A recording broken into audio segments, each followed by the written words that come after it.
So I can't be a DIY bride if I don't show you all of my DIY ridiculousness. So the chair I'm sitting on will be our thrones for the day. So number 2 for comparison, not so bad. So what you saw is this is completely reupholstered with my personalized fabric. It's a City of Miami, and these were just some Facebook pickups from Facebook Marketplace from someone in the neighborhood, and I want to say I paid like $10 for them, and I have completely painted and reupholstered. This is going to be changed out with a different backing, still to be determined, but I don't know, so far I am very happy, and they look kind of cool, real vintage. Yeah, that's DIY project number 1, almost done. I have kind of set up shop in my living room and made quite a mess, but I did want to show you all of the stuff that I've been working on. Mind you, I did all of this by hand, because really quarantine has just pressed me to my limits. You can use a vinyl template. You can make something on the Cricut or the Silhouette machine and kind of cut it out to make it a little bit more perfect. But I'm okay with the imperfect, especially as a DIY. You have to be okay with that. So I had a long list of signs that I need to make for my wedding day. Look up here. Oh, hello. I'm up here. Hello. Okay. You can find a full list of all of my suggested signs to make sure that you have at your wedding. And here's a few that I've already created. There are a few more that I still need to work on, but a lot of them are pretty easy to make. Like I said, I did these all freehand. I don't necessarily suggest it unless you have a background in arts or calligraphy or have a really strong eraser. I decided to use these metal panels that I found at Michael's. They were on sale, and a Sharpie, and they don't erase. So if I messed up, that was it. So like this is our guest book sign, and I don't know if you can read it from there, but loves an adventure, all freehand. See how sweet it is to be loved by you. There are a million signs on the list that I created that you can find on my website. I'll put the link below. All of these are, I don't necessarily give instruction on how to do these signs or what to do with these signs because, I mean, the sky is really the limit. You can go a little crazy. You can, depending on your budget, use more intense materials. This is still to be filled in with whatever we purchase because we're doing our own bar, but I have the basics kind of ready and set to go. I have a stack of signs that, look up here, where are you going? My face is up here. Oh, hi. Yes. Grab a drink, find a seat. And they're, you know, kind of cool, metal, really sturdy, and they will be placed all over the venue, so it sticks with the theme. I also have decided to create all of our centerpieces. So each of the tables will be named by a city that we have. Oh no, don't do this. This is DIY, don't. Ah! They were stuck together. Sorry. Anyways, we are doing our tables by names of cities that we've been to together. So not to show them all because I do want, again, some sort of element of surprise on our wedding day. But here, these are some good ones.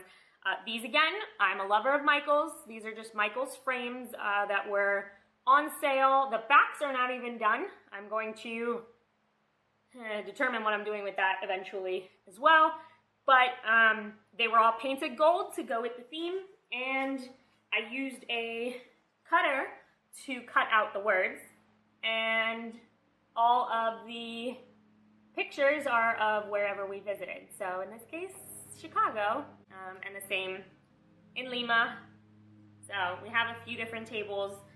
It's also kind of fun. I'm thinking of using these afterwards. Put a display of our travels together somewhere in the house. So these will eventually kind of double as home decor, so I don't feel like I've just created all of these really awesome things and now have nowhere to put them.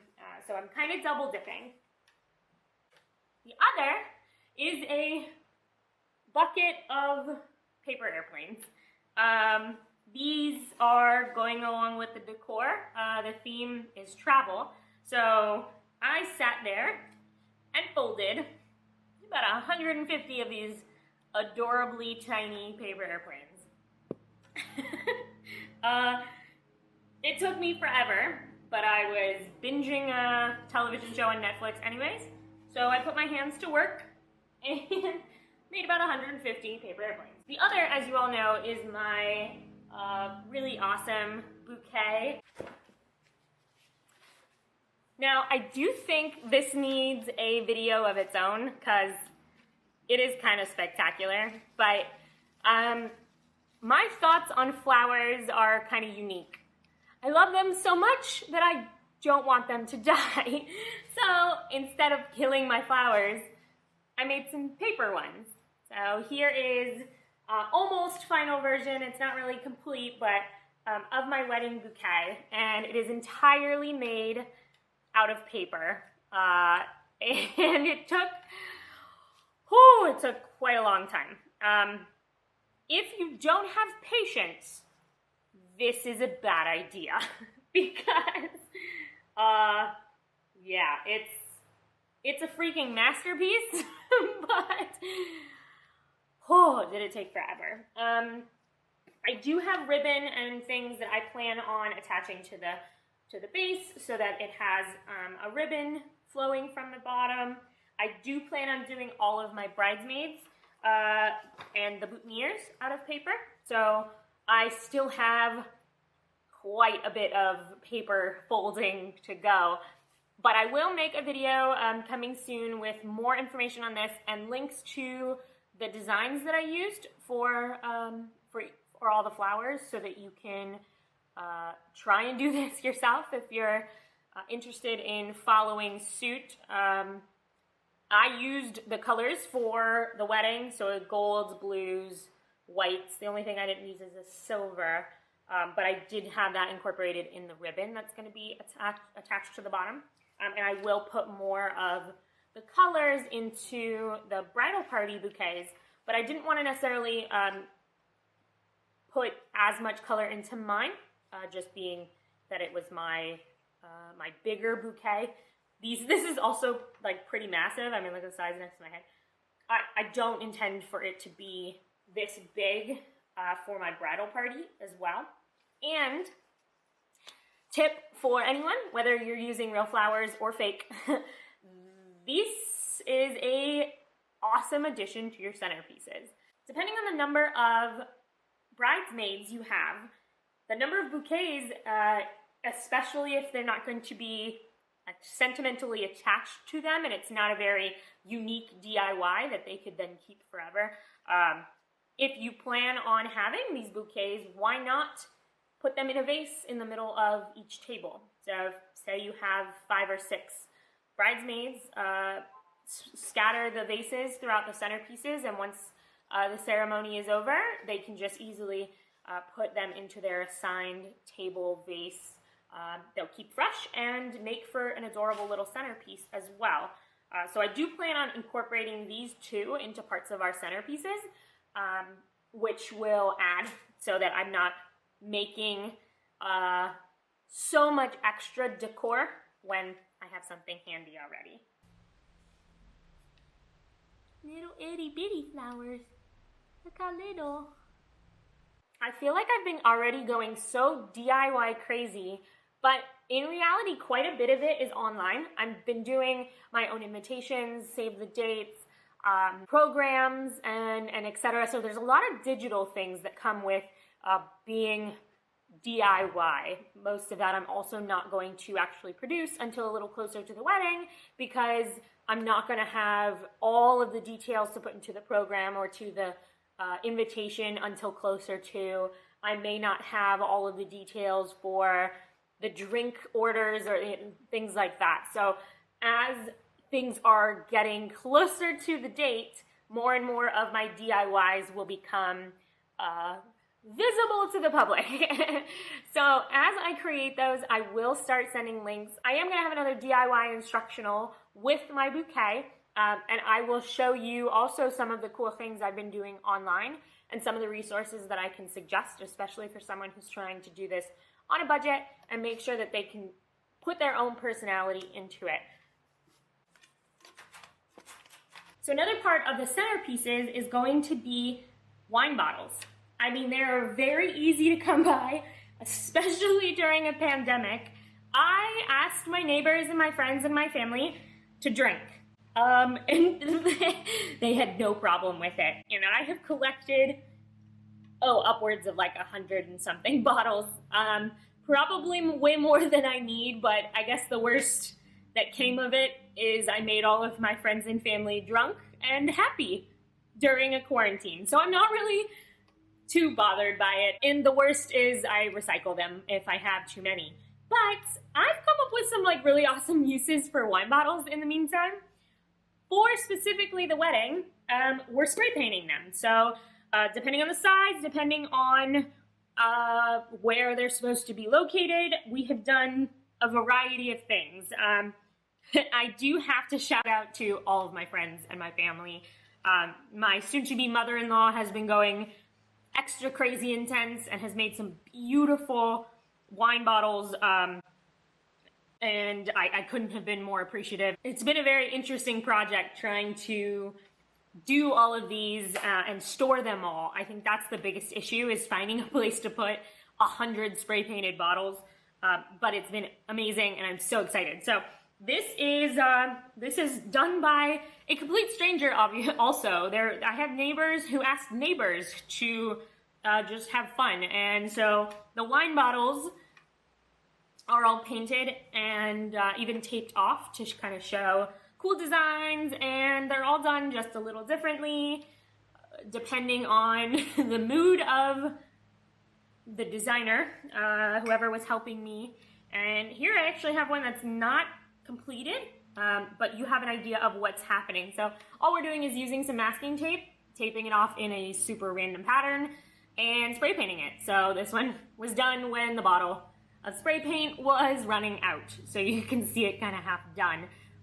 But they come out so cool. I think these are the coolest things, and I plan on keeping a handful of them just to have as decor around the house. I'm thinking like Christmas or something. These would be really cool to put some flowers in and decorate the house. The rest will probably either be gifted on the day of the wedding, like take them if you want them, or recycled, which is most likely what's going to happen. But for the cost of getting my family drunk and a few bottles of spray paint, it's going to look really, really cool. And I do have plans to make a few extra of my paper flowers to have as a topper to these, so they will have something coming out of them, and I'm still coming up with a few other ideas, possibly some more paper airplanes or something that's going to adorn these and kind of add to the height of the centerpiece, because that was what I was looking for. I didn't want anything to be too tall. I want all my guests to be able to talk over the centerpieces, but it did need something, just something a little higher, so you could see the centerpieces from a distance. My family is very happily eternally tipsy after all of the wine I have made them drink. I will keep you updated on all the new projects that are coming out, especially as I figure out what the next step is. I definitely think I'm going to finish the back of this as my next project, as well as figure out the back of the frames that I have for the centerpieces. I will tell you, I did find probably my new favorite website called Spoonflower that made this fabric for me. I was very specific on I only needed a yard because I measured everything out to the best of my ability to make sure that I had exactly as much as I need. I still think I miscalculated. So, maybe 1.5 yards should have been good. But I'll figure it out. I think I'm going to kind of manipulate my original idea a little for the chairs just to make it fit, because I don't want to necessarily have to wait for shipping again. Just because I'm impatient. They were very quick at sending this out. But this is my own design. I made this design online. It is a map of Miami roads and lakes and canals, and of course this is where we are raised, and so it means a lot. It's where we met. It's where we created our lives together. So I wanted to have that representation on something that will be a keepsake. I do plan on keeping these chairs and incorporating them into most likely our bedroom as a little seating nook, but for the wedding, they're gonna have an extra symbol of where we came from and where we are now. I had trust and faith, and I'm so excited that this came out really, really awesome. So now Spoonflower, I'm gonna put the link below. This is something I would highly recommend if you plan on doing something really, really unique. I'm gonna come up with about 1 million other ideas for fabric for future projects. I don't know if I need more for the wedding, but I don't know. I'll probably come up with something. There's gotta be something I can come up with. Don't forget to subscribe, like, send me all the comments and all the suggestions and any questions you have about any of these DIYs or any of my future DIYs I've mentioned in any of my other videos. I am here to help, especially during this craziness. I'll be sitting here DIYing. Let me know if there's anything I can do. I will talk with you soon. They're all empty. No one wanted to bring me a full bottle of wine to enjoy.